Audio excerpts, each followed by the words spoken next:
नमस्कार विद्यार्थी मित्रांनो, स्मार्ट अभ्यास या यूट्यूब चॅनलवर आपले मनापासून स्वागत आहे.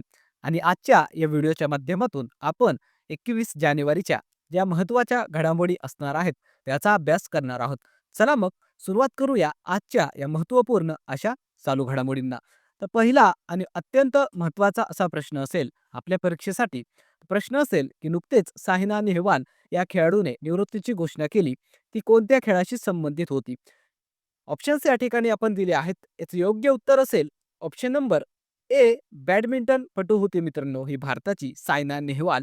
तिने नुकतेच या खेळामधून निवृत्तीची घोषणाही केलेली आहे. हा एक महत्त्वाचा प्रश्न आपल्यासाठी असणार आहे. याविषयी काही महत्त्वाचे मुद्दे लक्षात ठेवा. तर सायना नेहवाल ही भारताची दिग्गज बॅडमिंटनपटू आहे. तिने नुकतेच जानेवारीमध्ये या बॅडमिंटन खेळामधून अधिकृतपणे निवृत्तीही घोषित केलेली आहे. हे आपण मुद्दा लक्षात घ्यायचा आहे. हिला आपण फुलराणी म्हणून सुद्धा ओळखतो मित्रांनो. निवृत्तीचं कारण हिनं काय सांगितलेलं आहे? तिच्या गुडघ्याला जी काही दुखापत झालेली आहे, तसंच इतर ज्या आरोग्याच्या समस्या आहेत, त्यामुळे तिने संन्यास घेत असल्याचं कारण हे दिलेलं आहे. तिने या अगोदर शेवटचा सामना जून 2023 मध्ये सिंगापूर ओपन स्पर्धेमध्ये खेळलेला आहे. हे आपण लक्षात घ्यायचं आहे. तसेच तिची आतापर्यंतची महत्त्वपूर्ण कामगिरी काय राहिली आहे, हे एकदा आपल्याला बघणं गरजेचं आहे. तर 2012च्या ऑलिम्पिकमध्ये तिने भारतासाठी कांस्य पदक जिंकून दिलेलं आहे. 2015 मध्ये जागतिक क्रमवारीमध्ये प्रथम क्रमांक पटकावणारी ती पहिली भारतीय महिला खेळाडू होती. तसेच राष्ट्रकुल स्पर्धा या 2010 मध्ये दिल्लीत झाल्या होत्या. तसेच 2018च्या गोल्ड कोस्ट या राष्ट्रकुल स्पर्धांमध्ये तिने भारतासाठी सुवर्ण पदक जिंकलेलं आहे. तसेच इंडोनेशिया ओपन 2009 मध्ये सुपर सिरीज जिंकणारी पहिली भारतीय महिला खेळाडू ठरलेली होती. ही काही महत्त्वाचे तिच्याविषयीचे विक्रम आहेत, ते आपण लक्षात ठेवायचे आहेत. आपल्याला येणाऱ्या परीक्षामध्ये हा प्रश्न विचारला जाऊ शकतो. कारण खूप महत्त्वाची आणि ही दिग्गज अशी बॅडमिंटनपटू होती भारताची. तिनं निवृत्ती घेतलेली आहे. म्हणून आपल्याला याविषयी अधिकच्या गोष्टी माहिती असणं गरजेचं आहे. तिला आतापर्यंत कोणकोणते पुरस्कार देऊन सन्मानित करण्यात आलेलं आहे, हे सुद्धा आपल्याला माहिती पाहिजे. तर 2016 साली पद्मभूषण पुरस्कार देण्यात आलेला आहे. 2010 साली पद्मश्री, तसेच 2010 सालीच क्रीडा क्षेत्रातील सर्वोच्च पुरस्कार समजला जाणारा मेजर ध्यानचंद खेलरत्न पुरस्कार सुद्धा देण्यात आलेला आहे. 2009 साली अर्जुन पुरस्काराने तिला सन्मान आलेला आहे. हे काही महत्त्वाचे पुरस्कार हिच्याविषयी आपल्याला लक्षात ठेवणं गरजेचं आहे. त्यानंतर पुढचा प्रश्न असेल की नुकतेच भारतीय रेल्वेचा सर्वोच्च सन्मान कोणाला देण्यात आला आहे? ऑप्शन्स या ठिकाणी देण्यात आले आहेत. याचं योग्य उत्तर असणार आहे ऑप्शन नंबर ए, चंदना सिन्हा यांना भारतीय रेल्वेचा सर्वोच्च सन्मान देण्यात आलेला आहे. त्याविषयी काही महत्त्वाचे मुद्दे लक्षात घ्यायचे आहेत. तर नाव आहे चंदना सिन्हा, ज्या की भारतीय रेल्वेमध्ये आर-पी-एफ इन्स्पेक्टर आहेत. त्यांना नुकताच हा भारतीय रेल्वेकडून दिला जाणारा अतिविशिष्ट रेल्वे सेवा पुरस्कार 2026 देण्यात आलेला आहे. हा पुरस्कार त्यांना का देण्यात आलेला आहे? तर जे काही ऑपरेशन नन्हे फरिश्ते आहे त्याच्या अंतर्गत त्यांनी 1,500हून अधिक मुलांची मानवी तस्करीमधून सुटका केलेली आहे. त्यांना वाचवलेलं आहे. त्यांच्या याच कार्याबद्दल त्यांचा सन्मान म्हणून हा पुरस्कार त्यांना दिलेला आहे मित्रांनो. तर अशा प्रकारे एक अत्यंत चांगलं काम त्यांनी आपल्या या नोकरीमध्ये असताना करून दाखवलेलं आहे. आपण सुद्धा मित्रांनो यासाठीच प्रशासनामध्ये येत आहोत, की आपल्याकडून सुद्धा काहीतरी समाजासाठी चांगलं काम घडायला पाहिजे. त्यासाठीच आपण वर्षानुवर्ष या परीक्षांसाठी मेहनत घेत आहोत, प्रयत्न हे करत आहोत. आणि नक्कीच आपले जे उद्दिष्ट जर सकारात्मक असतील, समाजाला काहीतरी देणं आपल्याला आहे, या दृष्टिकोनातून आपण जर यासाठी तयारी करत असू, तर नक्कीच आपल्या सुद्धा पदरामध्ये यश हमखास पडणारच आहे. येणारा काळ आपल्यासाठीच असणार आहे. तर म्हणून आपण सर्वांनी सकारात्मक विचार ठेवायचा आहे आणि सकारात्मकपणे या परीक्षांना सामोरे जायचं आहे. कारण मित्रांनो, हे जे काही वर्ष असणार आहे 2026चा, यामध्ये खूप साऱ्या परीक्षा या होणार आहेत. 2026 वर्ष सरळ सेवांचा वर्ष असणार आहे. म्हणून सर्व विद्यार्थ्यांनी खूप चांगल्या प्रकारे अभ्यास करायचा आहे आणि हे जे काही स्पर्धा परीक्षेचं आपलं जे काही वर्ष आहे तयारीचं, ते शेवटचं वर्ष ठरवायचं आहे. चला मग पुढचा प्रश्न आपण या ठिकाणी पाहूया. तर नुकतेच दोस्ती सैन्य अभ्यास 2026 कोणत्या देशामध्ये पार पडले आहे? ऑप्शन्स या ठिकाणी देण्यात आले आहेत. याचं योग्य उत्तर असेल ऑप्शन नंबर बी, भारत, मालदीव आणि श्रीलंका या 3 देशांचा हा संयुक्त सैन्य अभ्यास आहे दोस्ती नावाचा. त्याविषयी काही महत्त्वाचे मुद्दे आपल्याला बघायचे आहेत.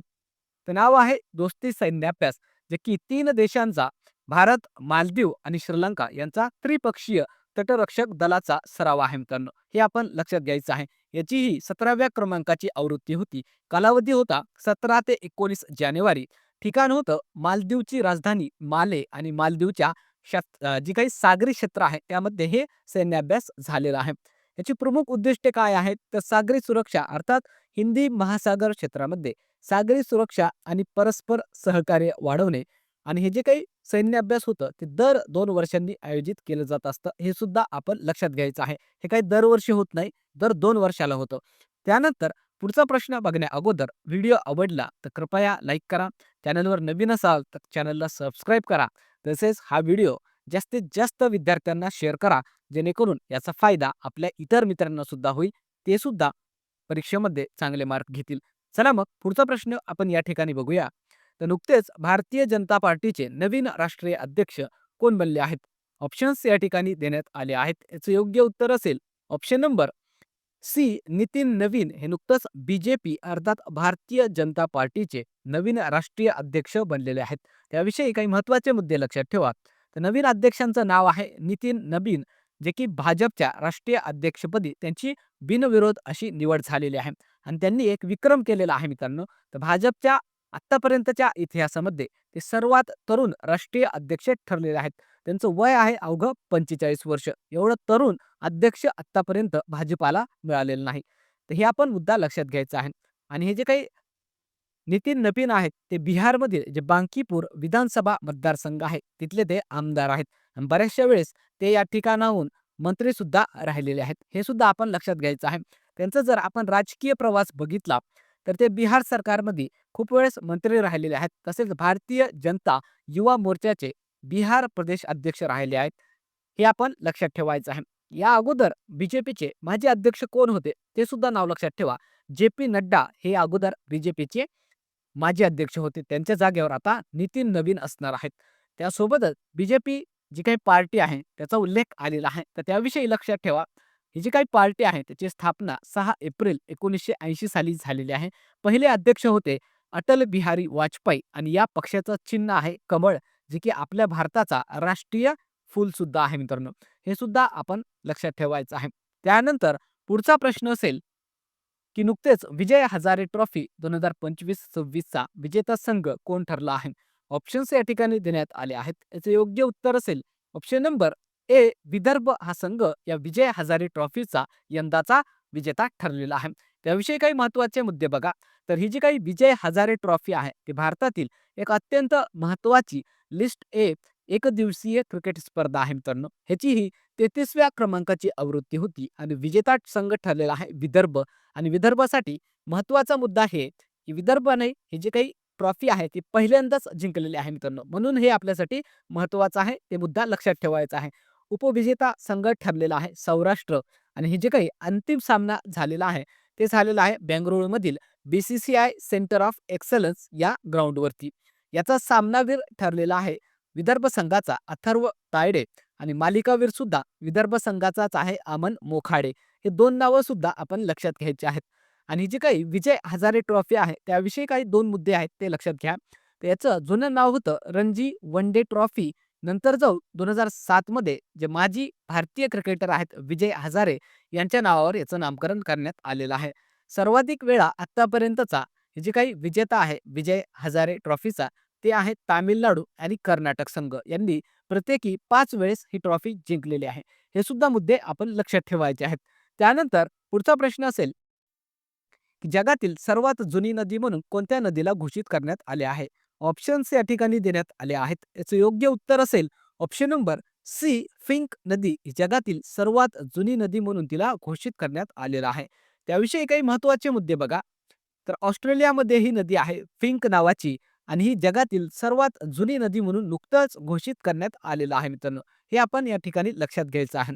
आणि ही जी नदी आहे ती मध्य ऑस्ट्रेलियामधून वाहते मित्रांनो. अर्थात ऑस्ट्रेलिया या देशामध्ये आहे किंवा त्या खंडामध्ये आहे.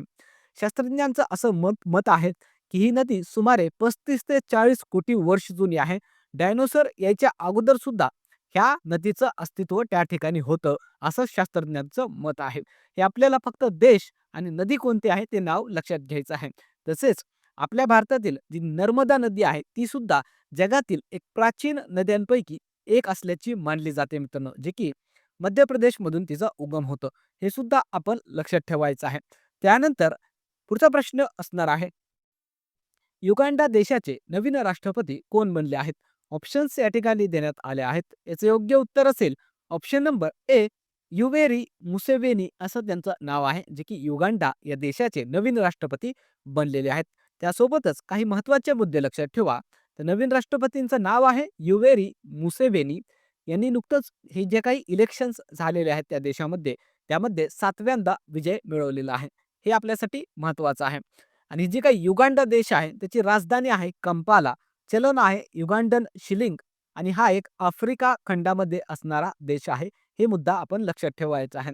त्यानंतर पुढचा प्रश्न असेल, त्रिपुरा, मेघालया, मणिपूर राज्य स्थापना दिवस म्हणून कधी साजरा केला जातो?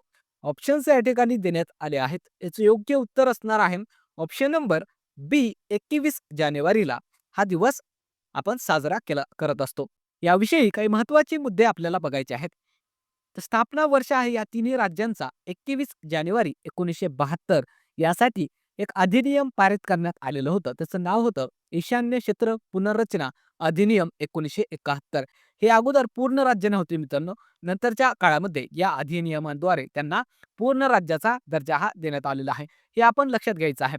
सध्या जर बघितलं भारतामध्ये 28 राज्य आणि 8 केंद्रशासित प्रदेश आहेत आणि सर्वात नवीन अलीकडचा जर कोणता राज्य असेल तर त्याचं नाव आहे तेलंगणा, ज्याची स्थापना 2014 साली करण्यात आलेली आहे. हे सुद्धा मुद्दे यासोबतच आपल्याला लक्षात ठेवायचे आहेत. त्यानंतर आपण काल ज्या काही महत्त्वाच्या घडामोडी घेतल्या होत्या त्याचं क्विक रिव्हिजन या ठिकाणी करणार आहोत. तर पहिला प्रश्न बघितला होता, 2026च्या प्रजासत्ताक दिनासाठी प्रमुख पाहुणे कोण असणार आहेत? याचं उत्तर होतं option number D, Ursula von der Leyen आणि अँटोनियो कोस्टा. हे दोन व्यक्ती असणार आहेत जे की आपल्या या प्रजासत्ताक दिनासाठी प्रमुख पाहुणे म्हणून भारतामध्ये येणार आहेत. त्यानंतरचा प्रश्न आपण बघितला होता की नुकतेच भारताने 2026 मध्ये इराणमधून भारतीयांना परत आणण्यासाठी कोणते ऑपरेशन सुरू केले? याचं उत्तर होतं ऑप्शन नंबर सी, ऑपरेशन स्वदेश. त्यानंतरचा प्रश्न आपण घेतला होता, 2026चा पद्मपाणी जीवन गौरव पुरस्कार कोणाला जाहीर झाला आहे? याचं उत्तर होतं ऑप्शन नंबर ए, इलाया राजा. त्यानंतरचा प्रश्न आपण घेतला होता, रतापानी व्याघ्र प्रकल्पाचे नाव बदलून काय ठेवण्यात येणार आहे? याचं उत्तर होतं ऑप्शन नंबर बी, डॉक्टर विष्णू श्रीधर वाकणकर यांचं नाव या व्याघ्र प्रकल्पाला देण्यात आलेलं आहे. याविषयी कालच्या व्हिडिओमध्ये आपण डिटेलमध्ये अभ्यास केलेला आहे. त्यानंतरचा प्रश्न आपण घेतला होता, आंतरराष्ट्रीय मसाला परिषद 2026 चे आयोजन कुठे करण्यात येणार आहे? याचं उत्तर होतं ऑप्शन नंबर बी, कोची. त्यानंतर मित्रांनो आपण एक होमवर्क क्वेश्चन दिला होता. तो होमवर्क क्वेश्चन असा होता की नुकतेच राष्ट्रीय प्रेरणास्थळ स्मारक कोणत्या शहरामध्ये उभारण्यात आलं आहे? आणि बऱ्याचशा विद्यार्थ्यांनी या प्रश्नाचं उत्तर सुद्धा कॉमेंट बॉक्समध्ये दिलेलं आहे. त्यांचं खरंच मनापासून अभिनंदन. यावरून दिसून येत आहे की तुम्ही सर्व विद्यार्थी किती चांगल्या प्रकारे या चालू घडामोडींचा मन लावून अभ्यास करत आहात. याचा तुम्हाला आगामी येणाऱ्या परीक्षांमध्ये फायदा हा दिसून येणार आहे.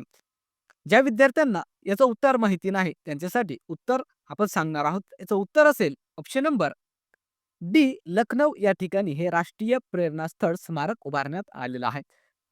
त्यानंतर आजचा होमवर्क क्वेश्चन असणार आहे की नुकतेच महाराष्ट्राचे नवीन महाधिवक्ता कोण बनले आहेत? हा अतिशय महत्त्वाचा प्रश्न आहे आणि अतिशय सोपा प्रश्न आहे मित्रांनो. अलीकडेच कंबाईनची पूर्व परीक्षा झालेली आहे. त्यामध्ये सुद्धा हा प्रश्न विचारण्यात आलेला होता. तर ऑप्शन्स या ठिकाणी आपण दिले आहेत. याचं योग्य उत्तर सर्व विद्यार्थ्यांनी कॉमेंट बॉक्समध्ये देण्याचा प्रयत्न हा करायचा आहे. कारण अतिशय सोपा प्रश्न आहे आणि जे विद्यार्थी या प्रश्नांचं उत्तर कॉमेंट बॉक्समध्ये दररोजच्या दररोज देणार आहेत त्यांना आपण ठरल्याप्रमाणे बक्षिसं सुद्धा या महिन्याच्या शेवटी देणार आहोत. चला मग बघूया किती विद्यार्थी आहेत ज्यांना या प्रश्नाचं उत्तर हे माहिती आहे. थांबूया या ठिकाणी. व्हिडिओ आवडला व्हिडिओला लाईक करा. चॅनलवर नवीन असाल तर कृपया चॅनलला सबस्क्राईब करा.